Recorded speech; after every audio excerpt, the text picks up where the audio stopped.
इन दिनों social media पे save Dihing Patkai rain forest नाम से कैंपेन चलाया जा रहा है। कई सारे एक्टिविस्ट, कई सारे एनवायरमेंटलिस्ट इस कैंपेन से जुड़ चुके हैं। तो आखिरकार ये डिहिंग पिटकाई है क्या और क्यों इसे बचाने की बात की जा रही है, इस वीडियो में हम जानेंगे। दरअसल डिहिंग पिटकाई जो है वो एक रेन फॉरेस्ट है जो कि आसाम के शिवसागर और डिब्रूगढ़ जिले में पाया जाता है।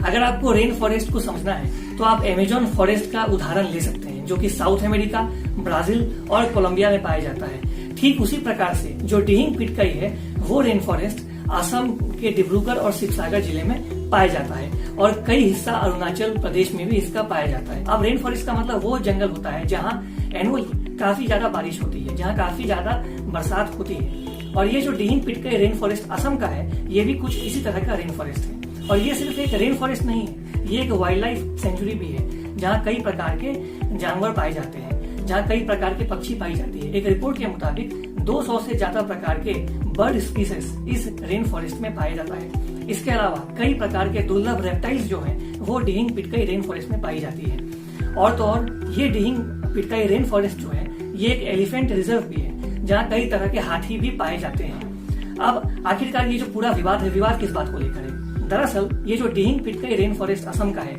ये 575 स्क्वायर किलोमीटर में फैला हुआ रेन फॉरेस्ट है, जिसमें से 111 स्क्वायर किलोमीटर का जो इलाका है, जो रीजन है, उसे कहा जाता है सलेकी रीजन। ये जो सलेकी रीजन है ये रिसोर्स के मामले में काफी ज्यादा रिच है और कई दशकों से इस 111 स्क्वायर किलोमीटर के रीजन में कोल माइनिंग भी की जाती रही है। अब विवाद इस बात को लेकर है कि जो 111 स्क्वायर किलोमीटर का रीजन है सलेकी रीजन, उसमें से 98 हेक्टेयर जमीन पे कोल इंडिया लिमिटेड ने NBWL यानी कि national board of wild life से ये परमिशन मांगी थी कि हमें वहां कोल माइनिंग करने की परमिशन दे दी जाए। लेकिन जब NBWL यानी कि national board of wild life ने असेसमेंट किया तो ये पाया कि जो 98 हेक्टेयर जमीन है इसमें से 57 हेक्टेयर की जमीन पे ऑलरेडी इलीगल तरीके से माइनिंग कई वर्षों से किया जा रहा था। और तो और जो बाकी 43 हेक्टेयर का जमीन है उस पे माइनिंग नहीं की जा रही थी। तो NBWL ने इनिशियली जो ये 57 हेक्टेयर की जमीन है जिसपे कई वर्षों से इलीगल तरीके से कोल माइनिंग की जा रही थी उस पे कोल इंडिया को माइनिंग करने की परमिशन दे डाली। लेकिन जो बाकी 43 हेक्टेयर की जमीन है, जो अनब्रोकन जमीन थी, उसको लेके कोल इंडिया ने कहा कि हम इस पे बाद में फैसला लेंगे। लेकिन फाइनली 7 अप्रैल को NBWL ने फैसला किया कि जो 98 हेक्टेयर का पूरा जमीन है उसे कोल इंडिया को दे दिया जाए फॉर कोल माइनिंग। और ये जो परमिशन दी गई थी ये 28 टफ कंडीशन के साथ दी गई थी। इसके बाद ही कई सारे एक्टिविस्ट, कई सारे एनवायरमेंटलिस्ट देश भर में सामने आ गए और उन्होंने कहा कि ये जो फैसला NBWL ने किया है ये जो डिहिंग पिटकाई रेन फॉरेस्ट की जो बायोडाइवर्सिटी है, जो उसका पर्यावरण है, उसके लिए काफी ज्यादा खतरनाक है। दरअसल नाराजगी इस बात को लेकर भी है कि जो डिहिंग पिटकाई रेन फॉरेस्ट है वहां माइनिंग करने के लिए कोल इंडिया को परमिशन दिया गया था 1980 में।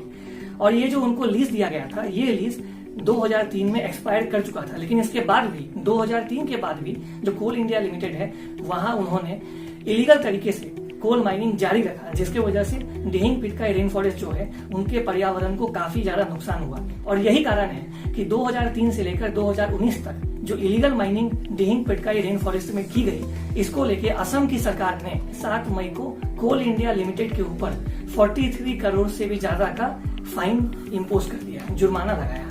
और इस मामले की गंभीरता इतनी ज्यादा है, इसको अगर आपको समझना है तो पिछले साल यानी कि साल 2019 में जो हमारे देश के चीफ जस्टिस ऑफ इंडिया हैं, उन्होंने एक जजमेंट में कहा कि जो ड्रिलिंग वहां की जाती है रेन पिटकाई रेन फॉरेस्ट में, जो सलेकी रीजन में कोयला निकालने के लिए जो माइनिंग के दौरान ड्रिलिंग की जाती है, उन जगहों पे दोबारा से घास उगाए जाए, उन जगहों को दोबारा से रिवाइव किया जाए, क्योंकि ये बायोडाइवर्सिटी के लिए काफी ज्यादा इंपॉर्टेंट है।